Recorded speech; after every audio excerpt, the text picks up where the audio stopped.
now some questions about touring. Yeah. Can we start again? Go back to what it meant back then. Open minds and open heart. What was the first city that you guys hit On the Asian part? Yeah. Was Beijing. Beijing. Yeah, we were in Beijing. We were there for like 3 days before our first show. We kind of gave ourselves some time to get over the jet lag and to do some sightseeing. So by the time the first show came along, we were like fucking ready to play. We were psyched. How about, is there any stories, about touring? There's so many, dude. People always ask any ups and downs, like on this tour or just in general? any tour. Dude, it's such a hard. There's like 100,000 stories, and anytime people ask me that question, I just go completely blank. I can't think of like the great story to tell. What was amazing this tour? I mean, something had to have happened that was really fun. We walked. I mean, the biggest thing for me was probably like not show-wise was going and walking the Great Wall of China. Yeah, we climbed the Great Wall of China, and literally on the way down, we like made friends with everybody we passed by. I get a great story about the Great Wall of China. But halfway up the Great Wall of China, we all had to go to the bathroom. So we see a little bathroom that was probably like 100 years old. So we go in there, and it's the ones that just a hole in the ground. And we just had to pee.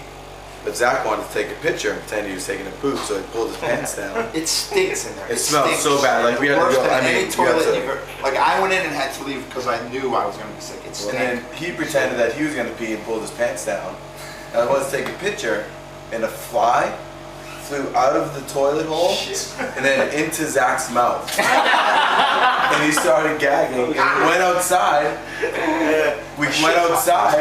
And we told Stu, our bass player, who was drinking a beer. He drank a beer before we walked up there, and then vomited over the side of the Great Wall of China. Threw out like, any words for the Indonesian hardcore kids or any hardcore kids that are just like starting up or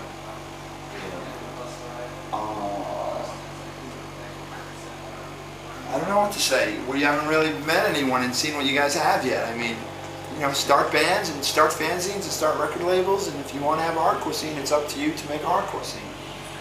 We were told that things are really good here.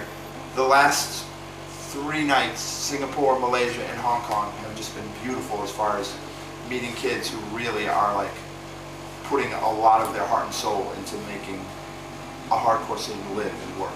We don't have a lot of that where we come from. Kids are pretty spoiled and expect things to happen on their own and just have more of a take mentality, where the last few days we've been experiencing just kids just giving everything they have to this, so just continue with that attitude and things will. Yeah, I agree. Like at the Malaysia show, everyone was asking me about like Boston hardcore, because like it's like so legendary, and you guys haven't been there for it and stuff, and they're so interested in it, which is awesome.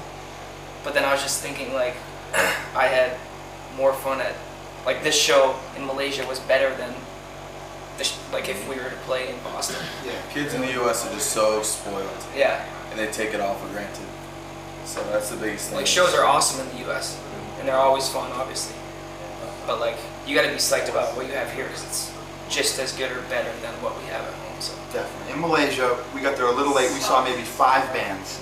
Every single band, their singers had great things to say between songs. They had a feeling of being sincerely thankful for being on the show, and to all of the bands who played the show and all of the kids who came to the show. You really felt just a feeling of just like being so psyched that everyone came together to make this happen. And the crowd went nuts for every band. For every opening band, it was like they were the headlining band. And we were standing back behind the distro table and saying, there is no city in America, there is no show where it would be like this for the opening bands. Like, this is really rare. Like, we've traveled, all over South America, all over Europe. We've been, to many corners of the world, and that is a very rare sight to see kids so fucking psyched on just like local bands going crazy, the bands being so psyched on the kids. Like, don't worry about what we have in Boston. Like, we wish we had what you guys have. It's beautiful down here. It's really special. Maybe we're a little lucky because we have a lot of musicians and a lot of trendsetters as far as people that are writing the songs and putting out the records and stuff. But as far as the spirit of hardcore, like what makes hardcore so wonderful, that is what we've been experiencing this week. Way more so than any tour we could have ever done across America. I mean that. Okay, so I guess we'll see you guys at the show.